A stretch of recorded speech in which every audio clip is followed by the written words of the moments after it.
mettez entre vos mains l'avenir des enfants et des familles. Il y a une remise en question fondamentale sur la primauté du lien familial biologique. Pensez dans votre rapport préliminaire, Mme Laurent. Mais ça veut dire un méchant coup de barre. Allez-vous, M. Carman, êtes-vous prêt à remettre ça en question?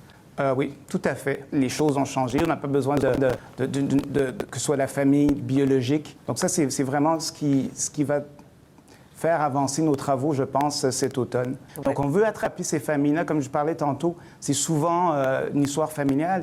On veut les attraper le plus rapidement possible. Puis un des bons endroits pour les attraper, c'est dès la grossesse de la mère. Mon nom est Alain Rioux pour l'organisme Les Papas en Action.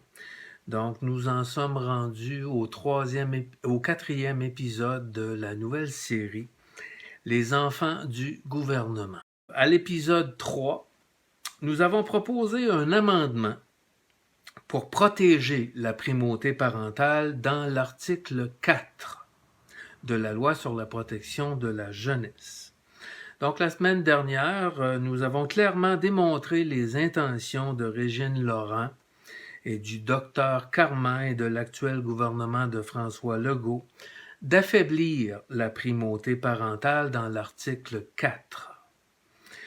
L'article 4 est donc une barrière qui protège votre famille contre les abus éventuels des fonctionnaires de l'État et qui sert à empêcher que des enfants soient arrachés à leur famille pour de faux motifs. Nous allons analyser le dernier paragraphe de l'article 4. Avec son dernier projet de loi 99 entré en vigueur en 2019, le législateur a ajouté un quatrième alinéa à l'article 4. Le quatrième paragraphe introduit la notion de préserver l'identité culturelle à l'égard d'un enfant autochtone. Mais autochtone uniquement. Et absolument rien n'est prévu pour les autres groupes ethnoculturels qui vivent au Québec avec leurs enfants. Nous allons donc étudier ce remaniement très récent de l'article 4 et analyser également l'actualité des derniers jours quant à la découverte malheureuse des restes de 215 enfants autochtones retrouvés dans un charnier, comme des restes d'humains qu'on avait enterrés à la Deuxième Guerre mondiale. Toutefois, la chose s'est produite au Canada, après que le gouvernement avait arraché ces 215 enfants à leur famille biologique. Nous allons établir des liens entre cet événement et nos raisons de demander des amendements à l'article 4 de la Loi sur la protection de la jeunesse pour mieux protéger les familles. Aujourd'hui, il s'agit donc de la protection des familles ethnoculturelles. Nous l'avons mis en lumière, les enfants des familles immigrantes sont beaucoup plus menacés par une intervention du gouvernement que les familles blanches d'origine canadienne. Les données sur la protection de la jeunesse aux États-Unis sont très évidentes sur la chose. Nous allons également jeter un coup d'œil sur le nouveau projet de loi 79 visant à retrouver les enfants autochtones disparus ou décédés après leur prise en charge par le gouvernement. Et je tiens à le répéter, il s'agit bien d'enfants arrachés à leurs familles qui sont placés par le gouvernement. Enfin, nous allons commenter la nouvelle annonce de M. Lionel Carman qui, à travers de toute cette tristesse, présente un investissement supplémentaire pour les familles d'accueil que le gouvernement paye pour prendre en charge de plus en plus d'enfants arrachés à leur famille biologique au Québec dans les dernières années. Penchons-nous maintenant sur l'article 4. Dans la modification de 2019, le premier alinéa n'a pas changé, ni dans les deux suivants, mais on a ajouté ceci. au 4e alinéa. Une décision prise en application du 2e ou du 3e alinéa à l'égard d'un enfant autochtone doit tendre, et doit tendre sont les mots que Mme Laurent veut faire enlever de la loi, doit tendre à confier cet enfant à un milieu de vie substitut en mesure de préserver son identité culturelle, en privilégiant un membre de la famille élargie, de la communauté ou de la nation de l'enfant. Quelle est la véritable volonté du gouvernement derrière ce changement très particulier dans l'article 4? En considération de tous les groupes culturels qui ne sont pas autochtones, ce paragraphe devient en soi discriminatoire. Au Québec, en incluant les Abénaquis, les Algonquins, les Atikamekw, les Cris, les Hurons, les Malécites, les Micmacs, les Mohawks, les Montagnais, les Naskapis et les Inuits, la population autochtone est de l'ordre de 100 000 personnes pour l'ensemble des Premières Nations du Québec. Par ailleurs, depuis la création de la loi sur la protection de la jeunesse au Québec, l'ensemble des groupes culturels immigrés a doublé. Sur les autres cultures résidentes au Québec, on trouve que l'ensemble de la population immigrée est plusieurs fois supérieure à la population des Premières Nations. Parmi eux, on compte les Haïtiens, les Italiens, les Algériens, les Marocains, les Libanais, les Iraniens, les Grecs, les Mexicains et les Colombiens, pour ne nommer que ceux-ci, et d'autres cultures qui à elles seules sont plus nombreuses que la plupart des nations autochtones spécifiquement visées par l'article 4. A priori, il est discriminatoire de privilégier la primauté culturelle autochtone sans se soucier d'en faire autant avec certaines entités culturelles émigrées et supérieures en nombre. Le fait de différencier un groupe en vue de lui accorder un traitement séparé et en l'identifiant comme distinct dans la loi, sans en faire autant d'un ou plusieurs autres groupes qui, a priori, ont manifestement aussi un caractère distinct, c'est une action ségrégationniste.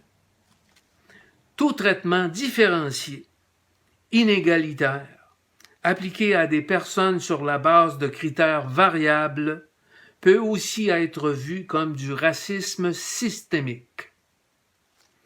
Pourquoi Québec légifère-t-il de la sorte aux yeux de tous? Sur le plan politique, les décennies 1940, 1950 et 1960 sont marquées par l'absence de rapport de force entre Québec et les Premières Nations.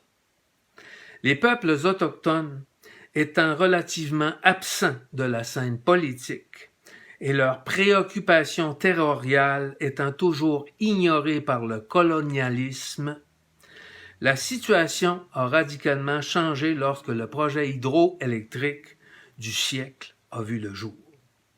En 1970, Québec a bouleversé le mode de vie des Premières Nations pour envahir le territoire de la baie James et pour y harnacher l'énergie et y détourner les rivières.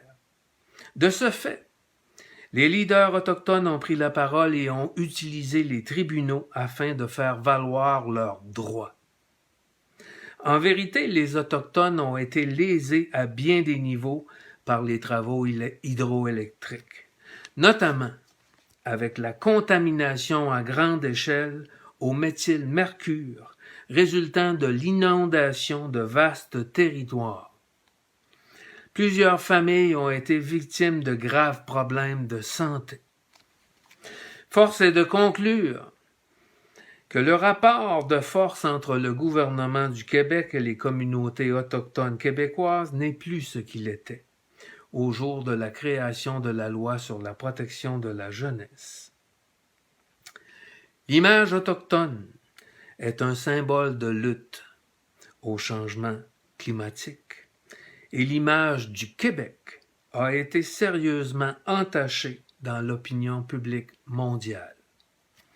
Le placement excessif par la DPJ des enfants autochtones dans des familles d'accueil québécoises blanches peut être vu comme du racisme systémique et une action manifestement ségrégationniste. Le projet de loi fédérale C-92, loi concernant les enfants, les jeunes et les familles des Premières Nations, des Inuits et des Métis. En bref, la loi fédérale C-92 permettait de transférer la protection de la jeunesse aux Premières Nations qui veulent prendre en charge leurs propres enfants et mettre fin à l'intervention de la DPJ dans les familles autochtones du Québec. Mais aujourd'hui même, au moment où je vous parle, François Legault empêche la mise en vigueur de la loi fédérale C-92 sous le prétexte qu'il s'agit d'une compétence provinciale et qu'Ottawa s'ingère dans un champ de compétences du Québec. On peut présumer que ce dossier pourrait bien se rendre jusqu'en Cour suprême si le gouvernement de François Legault ne lâche pas prise. Pendant tout ce temps, la DPJ continue d'arracher des enfants autochtones à leurs familles. Sur cette situation délicate, je vous invite à vous questionner sur la noblesse des intentions du gouvernement caquiste en matière de protection de la jeunesse. Malgré son apparence bienveillante, le remaniement de l'article 4 ressemble à une manœuvre politique dominatrice, et ce, en plus d'être manifestement discriminatoire. En vérité, il existe environ 1 million de migrants au Québec, contre environ 100 000 autochtones. Attendu cette réalité, la notion de préserver l'identité culturelle ne doit-elle pas s'appliquer à toutes les communautés distinctes? La réponse est évidemment oui. Alors ne devons-nous pas recommander un amendement dans le sens qu'une décision prise à l'égard de tout enfant doit invariablement tendre à préserver son identité culturelle et religieuse et privilégier un membre de sa famille élargie, de sa communauté ou de sa nation. Il faudrait être raciste ou vivre dans une dictature pour prétendre le contraire. Il est évident aux yeux de tous, madame, monsieur, qu'il faut amender ce paragraphe de l'article 4 si nous voulons créer une société pour tous. Au chapitre 9 de son rapport, la Commission recommande de passer à l'action pour les enfants autochtones et de financer la création et la mise en place d'initiatives autochtones pour mieux protéger les enfants autochtones afin de leur offrir un système basé sur leurs valeurs et leur culture. Dans son chapitre 10, la Commission recommande d'adapter les services aux autochtones, aux communautés ethnoculturelles. Au chapitre 11, de la même manière, la Commission recommande de répondre aux besoins des enfants d'expression anglaise. Tout cela est bien beau. Tout cela est bien beau. Mais dans la loi qui sera votée par l'Assemblée nationale avant Noël, la Commission ne recommande aucune modification législative qui supporte ces belles initiatives, qui paraissent très bien dans un rapport, mais qui risquent fort de rester des vœux pieux sur une tablette si rien n'est écrit dans la loi. Il faut que ce soit écrit dans la loi. Il faut que ce soit mis par écrit, très clairement dans la loi. Vos droits de primauté parentale et de primauté culturelle et une protection pour votre famille doit être écrite dans la loi. Et rien de moins. Le reste, c'est des promesses. Pourquoi Régine Laurent recommande-t-elle aux législateurs de modifier l'article 4 pour démolir la primauté parentale et augmenter le pouvoir de la DPJ? C'est pour arracher beaucoup plus d'enfants à leur famille et pour le faire encore plus facilement. C'est simple. Pourquoi Régine Laurent fait-elle de belles promesses au chapitre 9, 10 et 11 et qu'elle ne recommande rien pour renforcer la primauté culturelle et la primauté parentale dans la loi? En vérité, madame, monsieur, comprenez bien ceci. Le tribunal de la jeunesse sera soumis à la nouvelle loi. Mais le tribunal n'en aura rien à foutre du rapport de Régine Laurent et des promesses des ex-directeurs de la DPJ et des ex-avocats de la DPJ. C'est la loi qui importe. C'est pas le rapport, Laurent, c'est la loi. C'est dans la loi que les choses doivent changer pour les 25 prochaines années. Ce n'est pas le rapport Laurent que votre avocat et que les avocats de la DPJ vont invoquer devant les tribunaux dans les prochaines 25 années. C'est ce qui sera écrit dans l'article 4. Et pour l'instant, ce qui est recommandé par Régine Laurent dans l'article 4, c'est de donner un coup de barre dans la primauté parentale. Encore une fois, la main gauche est incohérente avec la main droite, car les amendements de loi proposés par la Commission ne sont pas concordants avec les promesses du rapport. Il faut que la primauté parentale et la primauté culturelle soient pleinement et entièrement inscrites dans la loi. C'est crucial et fondamental pour l'avenir de vos familles. Maintenant, parlons un peu, si vous me permettez, des événements des derniers jours concernant les restes de 215 enfants retrouvés dans un charnier. C'est qui a créé le système des pensionnats entre 1879 à 1995 à travers lequel sont passés 150 000 enfants? C'est le gouvernement, non? Après ce désastre, qui en partie est un massacre à caractère de génocide, on a partagé 1,6 milliard entre 80 000 survivants de ce système. On a créé la commission de vérité et de réconciliation.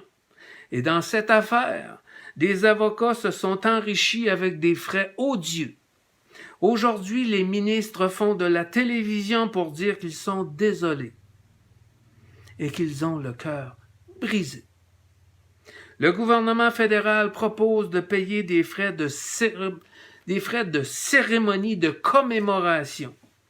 Et nos tristes ministres se félicitent de l'excellent travail qui a été effectué par la Commission de vérité et de réconciliation.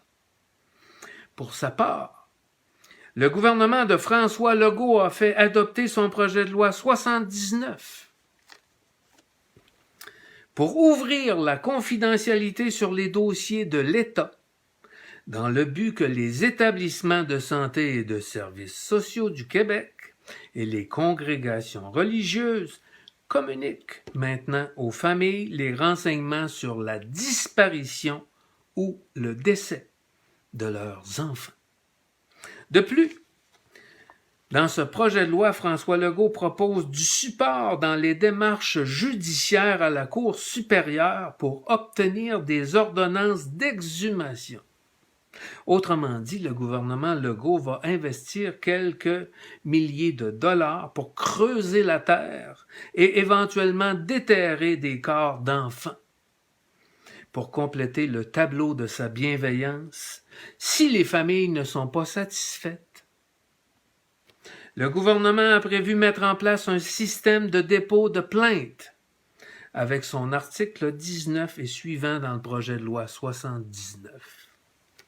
Pour terminer, bien entendu, le ministre publiera à nos frais un rapport annuel sur sa page Internet.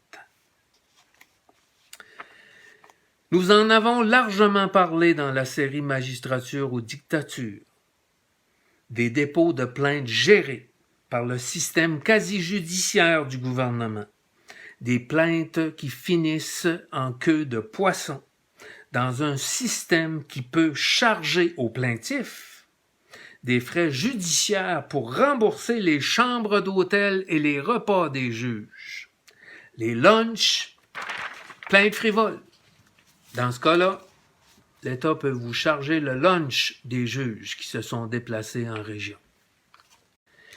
Après une coordination exceptionnelle avec cette tragédie, le docteur Carman a annoncé le 2 juin qu'il ajoutera 10 millions en soutien clinique pour les familles d'accueil.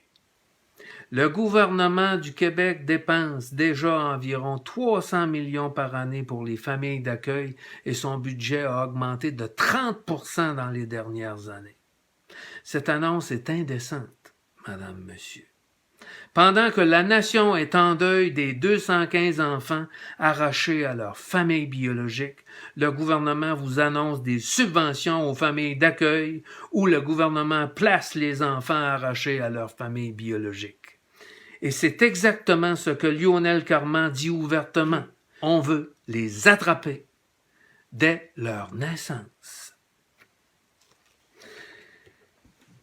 Ces 215 enfants ont fini leur vie enterrés dans un charnier en cachette. Et il y en a eu combien d'autres? Qu'aurait-il à nous raconter, Madame, Monsieur, ces enfants s'ils avaient survécu à leur malheur?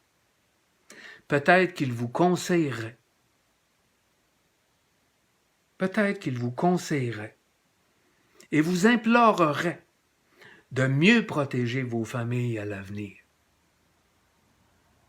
Et c'est ça le mandat que nous vous confions dans la série Les enfants du gouvernement. De participer pour protéger vos enfants à l'avenir. Au Parlement canadien, le chef de l'opposition disait cette semaine qu'il faut maintenant écouter et apprendre de cette tragédie.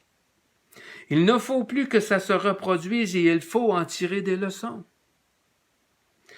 J'ai bien l'impression que le gouvernement de François Legault n'a absolument rien compris. Le gouvernement du Québec est en train de mettre la table pour créer toutes les conditions législatives favorables pour arracher les enfants à leur famille, pour faciliter l'adoption et pour faciliter le placement à majorité. C'est ce que Régine Laurent dit sur toutes les tribunes. Et de plus, François Legault bloque le projet de loi C-92 pour donner la chance aux Autochtones de prendre soin de leurs enfants et de leur propre protection de la jeunesse sur leur territoire. C'était quoi le but derrière la création des pensionnats pour les enfants autochtones par le gouvernement? C'était exactement la même chose qu'on vous dit aujourd'hui. La même chose. L'État agissait dans l'intérêt de l'enfant. L'État disait sauver les enfants de la pauvreté.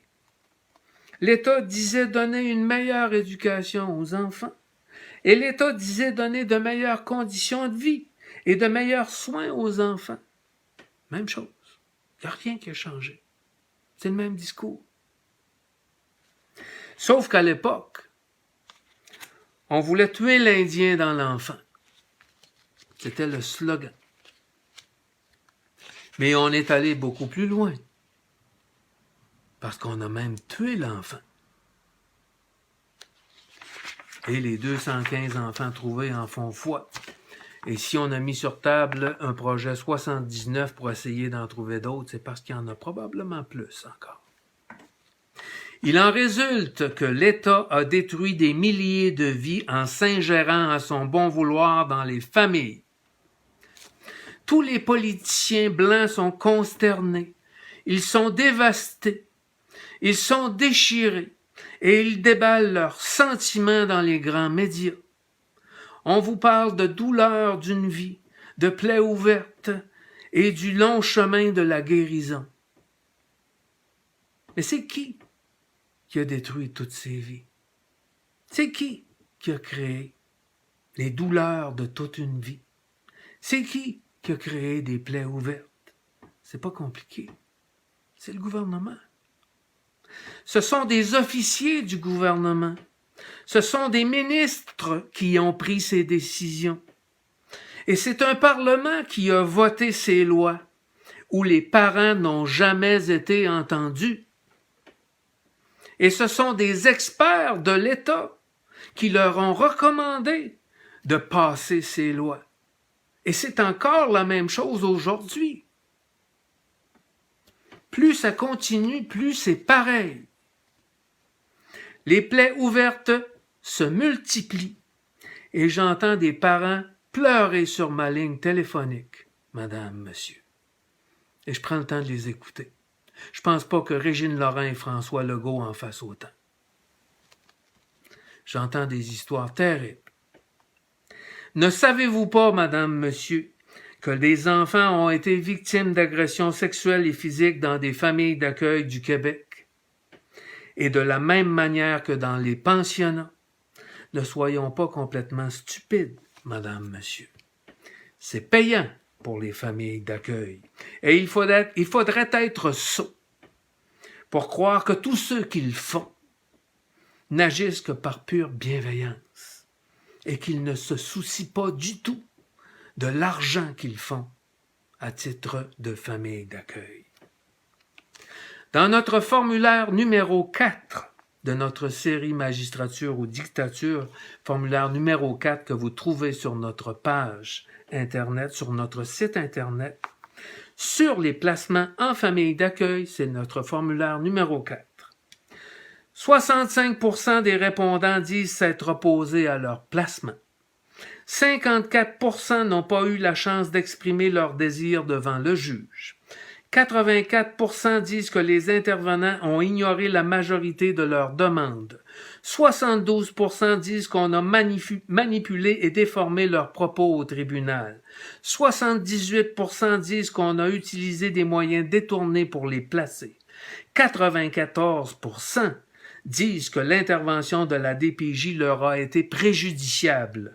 28% disent ne pas avoir été invités à participer à un plan d'intervention. 87% disent que le plan d'intervention était mal adapté à leur situation.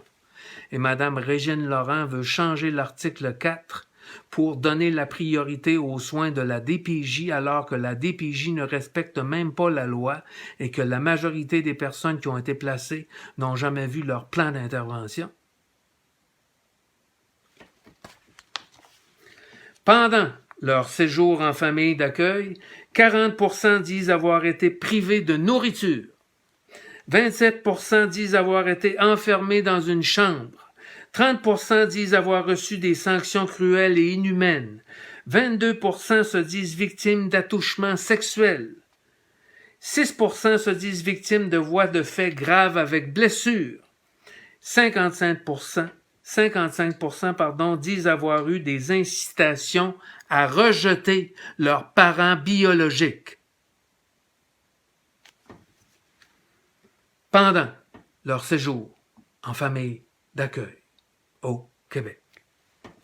Quant aux préjudices irréparables, 72% disent avoir vécu de l'anxiété, 60% disent avoir vécu des traumatismes, 28% disent avoir eu un comportement suicidaire, 33% disent avoir eu un comportement dépressif, 38% disent avoir vécu un préjudice moral, 44% disent avoir vécu des cauchemars récurrents. Quant à la majorité des répondants dans notre formulaire numéro 4, ils prétendent que la DPJ a outrepassé son mandat et n'a pas respecté le principe de primauté parentale prévu à l'article 4 pour les placer en famille d'accueil. S'il vous plaît, allez écouter les 40 épisodes de la série Magistrature ou dictature. Nous avons fait une étude de droit naturel, rigoureuse, à partir des données institutionnelles déposées à l'Assemblée nationale du Québec. Après avoir visionné la série Magistrature, les 3 saisons de Magistrature ou dictature, vous aurez un portrait visiblement beaucoup plus complet de la situation de la protection de la jeunesse au Québec. Pour le moment, la majorité des Québécoises et des Québécois ne connaissent que ce que vous dit les journalistes de TVA, de Radio-Canada, du Devoir du Soleil et les autres publications du géant Québécois Média qui véhiculent dans l'inconscient collectif leur propre vision des choses et qui ne connaissent manifestement pas le dossier à bien des égards. Mais la vérité est beaucoup plus vaste que l'information qui est filtrée à la loupe par les grands médias.